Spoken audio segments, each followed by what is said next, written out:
आइए खबरों में आगे बढ़ते हैं। आज होगी बीजेपी चुनाव समिति की मीटिंग। प्रधानमंत्री आवास पर शाम 5:30 बजे बैठक होने वाली है।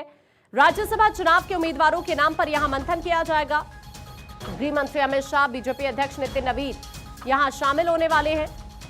साथ ही केंद्रीय मंत्री जेपी नड्डा भी इस मीटिंग में शामिल होंगे। बीजेपी चुनाव समिति के सदस्य इस मीटिंग में शामिल होंगे। तो यहां राज्यसभा चुनाव के उम्मीदवारों के नाम को लेकर मंथन होगा। प्रधानमंत्री आवास पर शाम 5:30 बजे मीटिंग होने वाली है। बीजेपी चुनाव समिति की ये मीटिंग जो कि शाम 5:30 बजे होगी। राज्यसभा चुनाव के उम्मीदवारों के नाम पर यहां मंथन किया जाएगा। गृह मंत्री अमित शाह, बीजेपी अध्यक्ष नितिन नवीन इसमें शामिल होने वाले हैं। साथ ही केंद्रीय मंत्री जेपी नड्डा भी इस मीटिंग में शामिल होंगे। बीजेपी चुनाव समिति के सदस्य इस मीटिंग में शामिल होंगे। तो ये अहम बैठक बीजेपी चुनाव समिति की आज शाम, जहां राज्यसभा चुनाव के उम्मीदवार के नाम को लेकर मंथन किया जाएगा। पार्टी के जो तमाम दिग्गज हैं वो इस मीटिंग में शामिल होने वाले हैं।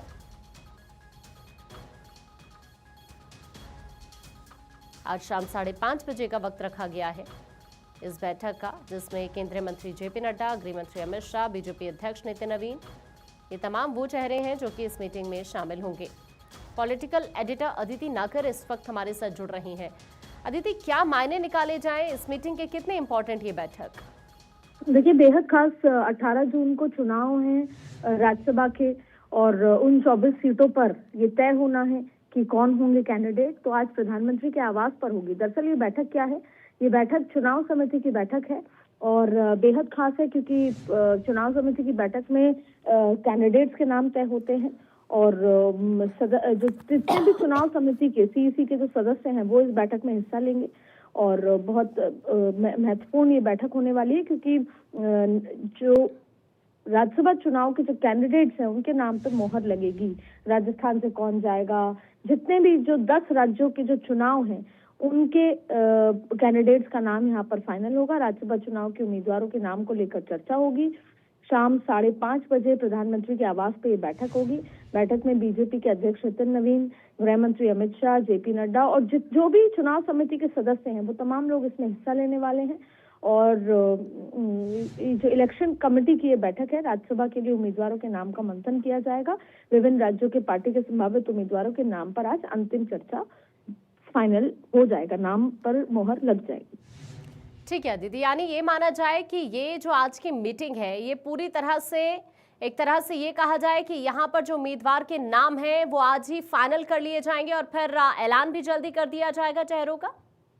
बिल्कुल, देखिए राज्यसभा बहुत महत्वपूर्ण जगह होती है क्योंकि लोकसभा में अक्सर बहुमत होता है, तो ये चुनाव भी बहुत महत्वपूर्ण है और कौन राज्यसभा का कैंडिडेट होगा ये भी महत्वपूर्ण है क्योंकि आपने देखा पिछली बार कई जातीय समीकरण, बहुत सारी चीजों को सेटल करने के लिए नए प्रयोग किए गए बीजेपी द्वारा। तो आज अब ये देखना होगा कि बीजेपी किन चेहरों को राज्यसभा भेजने का फैसला करती है। क्या कुछ नए चेहरे आते हैं, क्या इसमें एनडीए की तरफ से किसी को, बहुत सारी तमाम चीजों पर आज फाइनल फैसला इसमें हो जाएगा।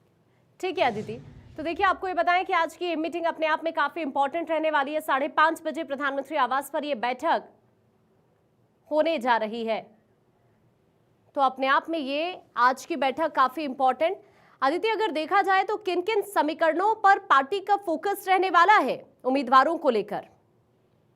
देखिए, कई बार ऐसा होता है कि अगर जैसे किसी भी राज्य का जिक्र किया जाए तो 1-2 अगर सीटें हैं तो एक लोकल चेहरा होता है, उस राज्य का जाति समीकरण क्या हावी कैसे रहता है वहां से भेजना। एक होता है कि बाहर से किसी को भेज दिया जाए। तो बहुत सारे ऐसे फैक्टर्स होते हैं, तो ये सारे समीकरण तय किए जाएंगे। जैसे अभी हाल ही में आप देखिए कि नीतीश कुमार को राज्यसभा भेजा गया था, आप देखिए कैसे। तो ठीक उसी तरह जो अब राज्यसभा के चुनाव हैं 18 जून को, उसमें क्या जाति समीकरण आपने देखा। जैसे मैंने एनडीए का जिक्र किया तो जेडीयू से नीतीश कुमार को भेजा गया, ठीक वैसे ही अपने कौन से प्रत्याशी होंगे जिनको राज्यसभा भेजना है। जिनको कई बार ऐसा भी होता है कि कोई पद से अगर हटाना हो तो उनको राज्यसभा भेज दिया जाता है। लेकिन उससे भी इम्पोर्टेंट बात यह है कि जो अभी जिन राज्यों में चुनाव है उस लिहाज से भी ये महत्वपूर्ण हो जाता है कि अगर किसी को भेजना हो, इन्फ्लुएंस करना हो उस राज्य का। और इसके साथ साथ आप देखेंगे कि कैसे जो पेट्रोलियम मिनिस्टर है, दिसंबर में उनकी सीट खाली हो रही है। तो उनकी जगह पे किसको, या तो उनको रिपीट किया जाएगा या उनकी जगह किसी और को भेजा जाएगा। तो ऐसे तमाम तरीके के फैसले हैं जो आज की बैठक में लिए जाने हैं। जी अदिति, आप बने रहिए, आपके पास मैं वापस अभी लौट रही हूँ। तो देखिए, आज की ये मीटिंग अपने आप में काफी इंपॉर्टेंट रहने वाली है।